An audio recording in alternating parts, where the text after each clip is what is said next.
Hello students, आज मैं आपको बताऊंगा एक ऐसी थ्योरम के बारे में जो हमारी नेक्स्ट एक्सरसाइज 1.2 में रियल नंबर्स में प्रयोग होनी है। ठीक है, तो थ्योरम हमारी ये है कि let p be a prime number if p divides a square then p divides a where a is a positive integer. तो इसमें क्या है कि ये प्रूव करना है कि पी अगर कोई एक प्राइम नंबर है और वो ए स्क्वायर को अगर डिवाइड करता है तो वो ए को भी डिवाइड करेगा। ठीक है, तो सिंपल सी चीज़ है ये। अगर एक एग्जांपल लें हम नंबर का संख्याओं के तौर पर अगर हम देखें तो इसे हमने माना एक नंबर ले लिया 5। ठीक है, प्राइम नंबर है और ए स्क्वायर इक्वल टू 625 मान लीजिए हमने ले लिया। ठीक है, अगर ए स्क्वायर 625 है तो इसका स्क्वायर रूट हमारा जो आएगा ए, ठीक है, वो 25 आ जाएगा। अब जैसा बोला है थ्योरम में कि पी डिवाइड्स ए स्क्वायर, मतलब जो पी 5 है वो ए स्क्वायर को डिवाइड कर रहा है। 625 को डिवाइड कर रहा है कितने बार? 125 बार कंप्लीटली। तो हम देखते हैं कि पी ए को भी डिवाइड कर रहा है जो कि हमारा 25 है। तो 525 को भी डिवाइड कर रहा है कितने बार कंप्लीटली? 5 बार। ठीक है, तो ये बात हमें प्रूव करनी है। तो सिंपल देखेंगे हम क्या करेंगे, एक let a equal to P1 P2 P3 dot dot Pn ऐसे मान लेंगे। ठीक है, और P1 P2 P3 वगैरह ये सब क्या है, हमारे प्राइम नंबर्स है भैया। P1 P2 P3 dot dot Pn are prime numbers. ठीक है, which are not necessarily distinct. अब जैसा कि वहाँ बात कर रहे हैं P डिवाइड्स ए स्क्वायर, तो हम ए स्क्वायर निकालेंगे। ए स्क्वायर इक्वल टू क्या हो जाएगा भाई, इसी का इस पूरे का इसमें मल्टीप्लाई कर देंगे फिर से। तो P1 P2 P3 dot dot dot Pn, फिर से ब्रैकेट में P1 P2 P3 dot dot Pn। ठीक है, सिंपल है यहाँ तक। अब हमें बोला गया है कि it is given that P divides a square, ये हमें दिया गया है। ठीक है, तो ये सोचो कि जब P ए स्क्वायर को डिवाइड कर रहा है इसका मतलब P ए स्क्वायर का फैक्टर होगा।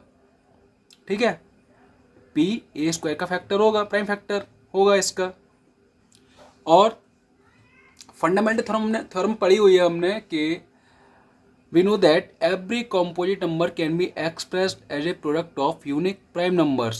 हम किसी भी composite नंबर को प्राइम नंबर्स के प्रोडक्ट के रूप में एक्सप्रेस कर सकते हैं।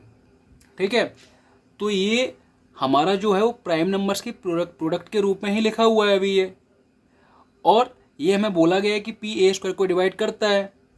तो जब पी ए स्क्वायर को डिवाइड कर रहा है तो पी इसका मतलब इसका फैक्टर होगा, प्राइम फैक्टर। इन्हीं में कहीं बीच में आएगा ये भी। ठीक है, जो ये सब लिखे हुए हैं इन्हीं में कहीं बीच में आएगा क्योंकि ये ए स्क्वायर को डिवाइड कर रहा है। ठीक है,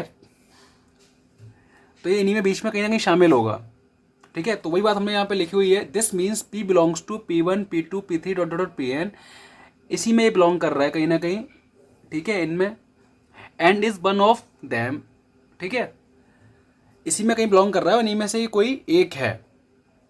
लेकिन हमें पहले से ही पता है, हम पहले से ही मान लेके चले हैं कि A equal to P1 P2 P3 dot dot Pn भाई, तो फिर P यहाँ भी बिलोंग कर रहा होगा। ठीक है, जो कि ए के प्रोडक्ट ऑफ प्राइम्स है। ठीक है, तो P इसमें भी कहीं बिलोंग कर रहा होगा। जब वो P यहाँ बिलोंग कर रहा है तो वही चीज़ यहाँ लिखी हुई यहाँ भी बिलोंग करेगा। इट मीन्स जब P यहाँ आ रहा है इसके फैक्टर्स के प्रोडक्ट में तो P ए को भी डिवाइड करेगा। ठीक है, हैंस P डिवाइड्स ए। थोड़ा सा प्रैक्टिस करना है इस थ्योरम को अगर आप प्रूव करना चाहते हैं, बाकी इतना टफ नहीं है। अब आगे एक और थ्योरम देख लीजिए, root two is irrational prove करना है। ठीक है, वैसे क्वेश्चन है अपने आप में, थ्योरम करके आपकी बुक में दिया गया है तो थ्योरम ही मान लो इसको। वैसे अपने आप में एक क्वेश्चन है एक। ठीक है, इसको अच्छे से करना सीख लेना है। तो इसको कैसे प्रूव करेंगे, इसमें हम यूज़ करेंगे पिछला भी हमने थ्योरम जो प्रूव किया उसी का। तो सबसे पहले क्या है, इस तरह के क्वेश्चन जब भी हम करते हैं तो ऐसे क्वेश्चन को करने के लिए हमें उल्टा लेके चलना होता है। ठीक है, जैसे कि यह बोला है कि इरेशनल प्रूव करना है तो हम इसको रेशनल मान के चलेंगे। Let us assume to the contrary that root two is a rational number. ठीक है, हम इसको उल्टा लेके चलेंगे, root two is a rational number. तो इसके बाद then root two equal to a upon b मान लेंगे। फिर हम जब रेशनल नंबर है तो इसको हम पी अपॉन क्यू की फॉर्म में, जैसे कि हमने ए अपॉन बी लिख लिया।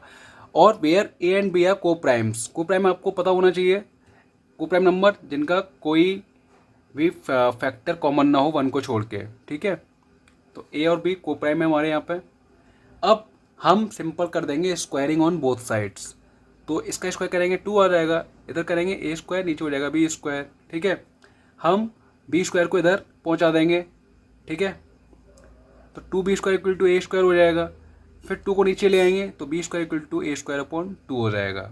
या ये स्टेप हम ना भी लिखें तब भी कोई दिक्कत नहीं है, लेकिन इससे हमें क्या पता चल रहा है कि 2a स्क्वायर को डिवाइड कर रहा है, जिससे हमें एक बी स्क्वायर मिल रहा है, ठीक है। तो देयरफॉर 2 डिवाइड्स ए स्क्वायर, लेकिन पीछे थ्योरम पढ़ी थी हमने जो अभी, जब ए स्क्वायर को डिवाइड कर रहा है 2 तो वो 2a को भी डिवाइड करेगा, ठीक है। अब 2a को डिवाइड कर रहा है, इसका मतलब 2a का फैक्टर है, ठीक है।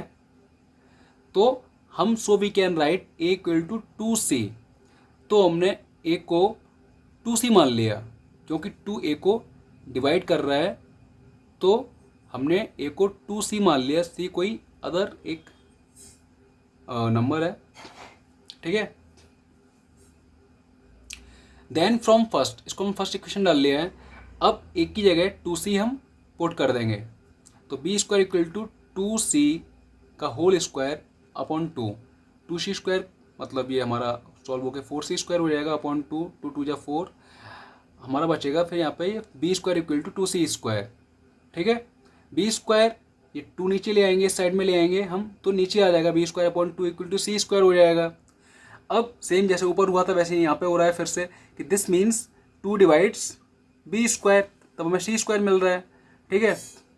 तो जब 2 बी स्क्वायर को डिवाइड कर रहा है तो 2 बी को भी डिवाइड करेगा, ठीक है।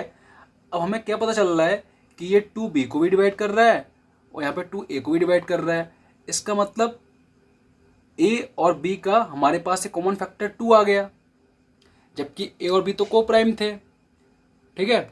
और को प्राइम में कंडीशन होती है कि उसका फैक्टर कोई भी कॉमन नहीं होना चाहिए वन को छोड़ के, वन तो सबका ही फैक्टर होता है, ठीक है। लेकिन यहाँ पे 2 आ गया, इसका मतलब क्या है कि ये कॉन्ट्राडिक्ट कर रहा है हमारी जो हमने एजम्पशन पीछे अभी शुरुआत में किया था, उसको ये कॉन्ट्राडिक्ट कर रहा है। हम आगे लिखेंगे therefore a and b have 2 as a common factor, जैसा कि हमने देख लिया है, but this contradicts the fact that a and b are coprime, ठीक है। ये क्या है कि ए और बी को प्राइम जो हमने मान के चले थे यहाँ पर, उसको कॉन्ट्राडिक्ट कर रहा है, हैंस रूट 2 इज इरेशनल, ठीक है। तो हमारा प्रूफ हो गया। तो ऐसे क्वेश्चंस जब भी हम करेंगे तो हम उसको उल्टा लेके चलेंगे, आगे और भी क्वेश्चंस एक्सरसाइज में होंगे करने के लिए, उसके बाद हम उसको खुद को गलत साबित करते हैं लास्ट में, एंड फाइनल प्रूफ हो जाता है।